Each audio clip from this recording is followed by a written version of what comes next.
నేనుండా, నాకు 2 కుమార్తెలు, నా రెండో అల్లుడు కమ్మ సామాజిక వర్గం, ఖమ్మం జిల్లా కమ్మ సామాజిక వర్గం. మరి కులాలకు అతీతంగా మనం పెళ్ళిళ్ళు చేసుకుంటున్నాం. నేనొక్కడనే కాదు అనేక మంది చేసుకుంటూ ఉన్నాం. కులాన్ని మర్చిపోతూ ఉన్నాం. కులాలు మతాలు వేరైనా మనమంతా భారతీయులం, వేషం భాష ఏదైనా మనమంతా భారతీయులం అన్న భావంతో ముందుకు సాగుతూ ఉన్నాం.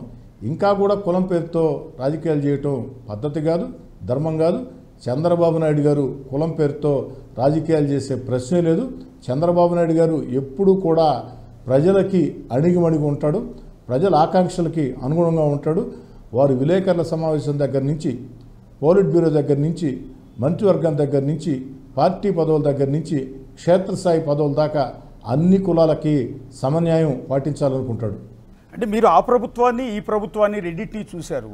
మీరు ఆ ప్రభుత్వం అంటే జగన్ సర్కారు కంప్లీటు పథకాలు నెల నెల బటన్ నొక్కటం, జనాల అకౌంట్లో డబ్బులు వేయటం అనే ఫార్ములాతో వెళ్ళారు. వర్కౌట్ కాల, ప్రజలు తిరస్కరించారు డబ్బులు తీసుకుని కూడా. ఇప్పుడు మీ గవర్నమెంటు ఆల్రెడీ చంద్రబాబు గారి ఫార్ములా మీరు చూస్తున్నారు. ఆయన only development formula, vision formula మాత్రమే ఉంటుంది. సో ఇప్పుడు పథకాల ఫార్ములా వర్కౌట్ కాలేదు కాబట్టి పథకాలను విస్మరించి ఓన్లీ డెవలప్మెంట్ చేద్దామా అంటే, సో అంతకుముందు 2014-19 మధ్యలో అదే డెవలప్మెంట్ ఫార్ములా వెళ్ళిన చంద్రబాబు గారిని కూడా ప్రజలు ఓడించారు. అంటే అర్థం పథకాలను డెవలప్మెంట్ని రెండింటిని బ్యాలెన్స్ చేసుకుంటూ వెళ్ళాలి కదా. ఆ క్రమంలో ఈ 1 ఇయర్లో కనిపిస్తుందా మీది? అభివృద్ధి సంక్షేమం రెండు కూడా 2 కళ్ళ లాంటివని ముఖ్యమంత్రి చంద్రబాబు గారు పదే పదే చెప్తూ ఉన్నారు, చేతల్లో చూపిస్తూ ఉన్నారు. దాంట్లో అనుమానం లేదు. ఇందాకే చెప్పే మీకు, గత వైఎస్ఆర్ కాంగ్రెస్ పార్టీ విధానాలతో రాష్ట్రం ఆర్థికంగా దివాలా తీసింది. ఈరోజు చంద్రబాబు గారు కాకుండా వేరే ఎవరు ముఖ్యమంత్రి అయినా కూడా ప్రభుత్వాన్ని నడిపే పరిస్థితి కూడా లేదు. అయినా కూడా సంక్షేమ పథకాలు కొనసాగిస్తున్నారు, అభివృద్ధి కార్యక్రమాలు చేస్తున్నారు, ఎన్నికల్లో ఇచ్చిన హామీల్ని ఒక్కొక్కటి నెరవేరుస్తూ వస్తున్నారు. ఇక్కడ ఇంకో విషయం కూడా అశోక్ గారు, 2014-19 మధ్యలో కూడా చంద్రబాబు గారు అభివృద్ధితో పాటు సంక్షేమ పథకాలు కూడా చేశారు. ప్రజలు తిరస్కరించవచ్చు, నేను కాదంటం లేదు. కానీ ఆ రోజు పెన్షన్ని మామూలుగా వృద్ధులకి, వితంతువులకి పెన్షన్ 200 రూపాయలు ఉండింది. 200 రూపాయలని తన 5 ఏళ్ల పదవి కాలంలో చంద్రబాబు గారు 2000 రూపాయలు చేశారు. ఈ విషయాన్ని మనం మర్చిపోతున్నాం. అదొక్కటే కాదు, అనేక పథకాలు అలా కూడా తీసుకొని వచ్చారు. ఈరోజు కూడా తీసుకువస్తూ ఉన్నారు. కాస్త ఎన్నికల్లో ఇచ్చిన హామీల విషయంలో చెప్పాను కదా, రాష్ట్రం ఆర్థికంగా దివాలా తీస్తుంది. అయినా కూడా ఈ రాష్ట్రాన్ని గాడి పెట్టేదానికి అన్ని ప్రయత్నాలు చేస్తున్నారు. అభివృద్ధి, సంక్షేమం, అమరావతి, పోలవరం, పారిశ్రామిక పెట్టుబడులు.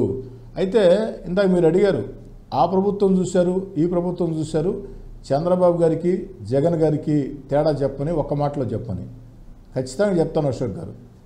జగన్ గారి దగ్గర ఉండేది ఏమిటంటే, మీరెంత మంచి పని చేసినా భుజం తట్టే పనే లేదు, మీరెంత చెడ్డ పని చేసినా ప్రశ్నించే పనే లేదు, మంచిని పొగిడే పని లేదు, చెడ్డని విమర్శించే పని లేదు పార్టీ నాయకులు, కార్యకర్తలు, ఎమ్మెల్యేలతో. చంద్రబాబు గారు మంచి చేస్తే ప్రోత్సహిస్తారు, చెడ్డ చేస్తే వెంటనే ప్రశ్నిస్తారు.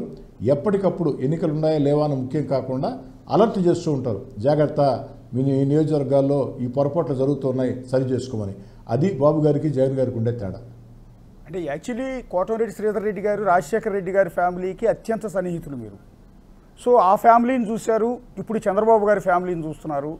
అప్పుడు రాజశేఖర రెడ్డి గారు జగన్ గారి పాలన చూశారు, ఇప్పుడు చంద్రబాబు గారి పాలన చూస్తూ ఉన్నారు. సో మీరు మనసుకి దగ్గరగా ఎవరి దగ్గరికి వెళ్ళగలిగారండి? ఇందాక మీరు అంటూ ఉన్నారు కనీసం అప్పుడు అప్రిషియేషన్ ఉండేది కాదు, తప్పు చేస్తే ప్రశ్నించే వాళ్ళు కూడా లేరు అని. ఇందాక మీకు చెప్పాను అశోక్ గారు, చంద్రబాబు గారు మంచి చేస్తే అభినందిస్తారు, చిన్న పొరపాటు చేసినా వెంటనే హెచ్చరికలు జారీ చేస్తారు. అంటే మా మంచి కోసమే, ఎమ్మెల్యేల మంచి కోసమే. ఎందుకంటే మేము మంచిగా ఉంటే మళ్ళీ మాకు అవకాశాలు వస్తాయి, మళ్ళీ ఎమ్మెల్యేలు అవుతాం, ఇక్కడ ప్రజలకు దగ్గరగా ఉండాలని. ఇకపోతే మీరు రాజశేఖర రెడ్డి గారు దగ్గర అన్నారు, నిజమే. రాజశేఖర రెడ్డి గారే కాదు, రాజశేఖర రెడ్డి గారి తండ్రి వైఎస్ రాజారెడ్డి గారికి కూడా దగ్గరే, 3 తరాల బంధం, దాంట్లో అనుమానం లేదు. జగన్ గారి ప్రభుత్వానికి చంద్రబాబు గారి ప్రభుత్వానికి చాలా చాలా తేడా ఉంది. చంద్రబాబు గారు ఒక అద్భుతమైనటువంటి ఒక మంచి ఆలోచనలతో, దూరదృష్టితో ఆలోచనలు చేస్తూ, ఇందాక నేను చెప్పినట్టు రాష్ట్రం గత వైఎస్ఆర్ కాంగ్రెస్ పార్టీ విధానాలతో జగన్ రెడ్డి గారి విధానాలతో సర్వనాశనమైన సంక్షోభంలోకి వెళ్ళిపోయినా దాన్ని పెడుతూ ఉన్నారు. మనం అందరం కూడా ఈ వయసులో చంద్రబాబు గారు చేస్తున్న కష్టానికి అండగా నిలవాలా. వారు ఆరోగ్యాలతో బాగుండాలని చెప్పని, వారికి అన్ని రకాల మేళ్లు జరగాలని చెప్పని, రాష్ట్రం కోసం వాళ్ళు చేస్తున్నటువంటి ప్రయత్నాలను విజయవంతం కావాలని ప్రజలందరూ కూడా మద్దతుగా ఉండాలా. అమరావతి ఈ భారతదేశంలో రాజధాని లేని రాష్ట్రం ఆంధ్రప్రదేశ్లో, భారతదేశంలో ఒకటే, ఆంధ్రప్రదేశ్ ఒకటే. అలా అక్కడ అమరావతి రాజధాని వస్తుంది. పోలవరం వేగంగా పరుగులు తీయబోతుంది. పారిశ్రామిక పెట్టుబడులు ఎంత పెద్ద ఎత్తున వస్తున్నాయో మీకు తెలిసిన ప్రత్యేకంగా చెప్పాల్సిన అవసరం లేదు. మరోపక్క అభివృద్ధి పరుగులు తీస్తూ ఉన్నారు, మరోపక్క సంక్షేమం కొనసాగిస్తూ ఉన్నారు.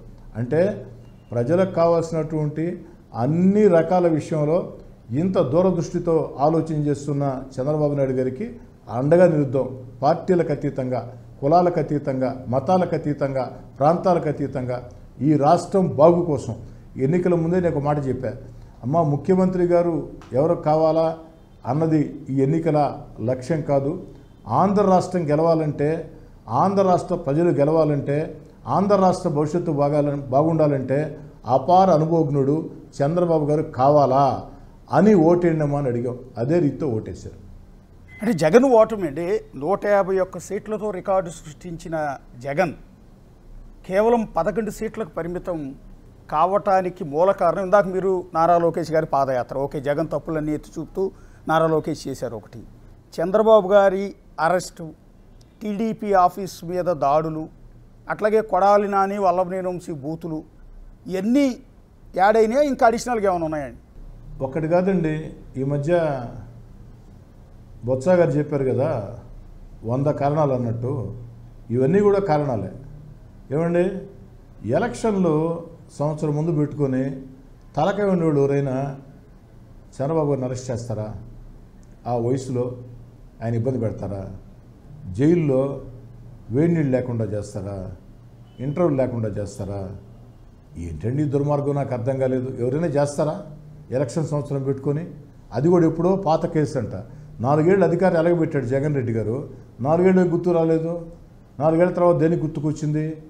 లోకేష్ గారి పాదయాత్ర, చంద్రబాబు గారిని మీరు పెట్టినటువంటి ఇబ్బందులు, చంద్రబాబు గారి దగ్గర నుంచి కింది స్థాయి దాకా చెప్పాను ఇందాక, అనేక మందిని వేధించిన తీరు, అన్నిటికీ మించి చంద్రబాబు గారిని మీరు అరెస్ట్ చేసిన తర్వాత చంద్రబాబు గారికి మద్దతుగా పవన్ కళ్యాణ్ గారు ఏదైతే ఆ యొక్క జైలు వద్దకు వెళ్ళి సంఘీభావం ప్రకటించి ఆడే వ్యతిరేక ఓటు చీలనివ్వాలని చెప్పని తెలుగుదేశం, జనసేన, బీజేపీ కూటమికి పునాదులు వేయటం, ఇవన్నీ కూడా కారణాలు.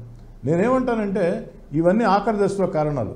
కానీ తెలుగుదేశం పార్టీ ఒక నిస్తేజంగా ఉన్న రోజుల్లో, అంటే నిస్తేజం అంటే జగన్ గారి అరాచక విధానాలతో నిస్తేజంగా ఉన్న రోజుల్లో, ఏదైతే ప్రజలు భయభ్రాంతులయ్యే రోజుల్లో, కార్యకర్తలు ఇళ్లలో నుంచి బయటకు వచ్చే పరిస్థితి రోజుల్లో నారా లోకేష్ గారి పాదయాత్ర ప్రజలకు ఒక భరోసా ఇచ్చింది, భవిష్యత్తు మీద ఒక నమ్మకాన్ని ఇచ్చింది.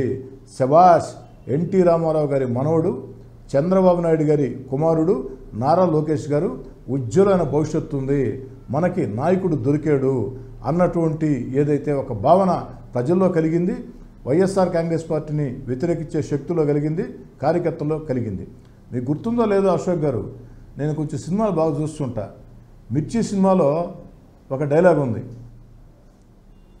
ఆయన కాదురా ఇప్పుడు ఆయన కొడుకు వచ్చాడు, ఆయన కొడుకుని తట్టుకోండిరా అని చెప్పని. అంటే ఆయన అల్లాడిచ్చారు, మీరు మీదైన ధోరణిలో మీకు సమాధానం చెప్పేదానికి ఆయన కొడుకు వచ్చాడు అని చెప్పని మాట్లాడతారు. అలా నారా లోకేష్ గారు ప్రజల్లో ఆ యొక్క నమ్మకాన్ని కలిగించాడు, కార్యకర్తల్లో నమ్మకం కలిగించాడు. అడుగడుగున ఎక్కడ అయింది పాదయాత్ర బ్రేక్ లేదు. ప్రారంభించినప్పటి నుంచి ఆఖరి దాకా కూడా, అర్ధరాత్రి 11, 12 దాకా కూడా పల్లెల, గ్రామాల, లేదు నగరాల, కాలనీల తేడా లేకుండా ప్రజలతో మమేకమైన తీరు, కార్యకర్తలను ప్రోత్సహించే విధానం, ఇవన్నీ కూడా ఒక టర్నింగ్ పాయింట్. అక్కడి నుంచి బాబు గారి అరెస్టు, అక్కడి నుంచి పవన్ కళ్యాణ్ గారి మద్దతు, ఆఖరిలో బీజేపీ తప్పు, ఇవన్నీ కలగలిపినాయి. కానీ తెలుగుదేశం పార్టీ నిస్తేజంగా ఉన్న పరిస్థితుల్లో, జగన్ రెడ్డి గారికి భయపడి ప్రజలు మాట్లాడలేని పరిస్థితుల్లో నారా లోకేష్ గారు తెగించి వేధింపులను తట్టుకొని, పోలీస్ కేసులను తట్టుకొని, పోలీస్ తోటాలు ప్రయోగిస్తాం, భయపెడతాం అని ఎన్ని రకాల హెచ్చరికలు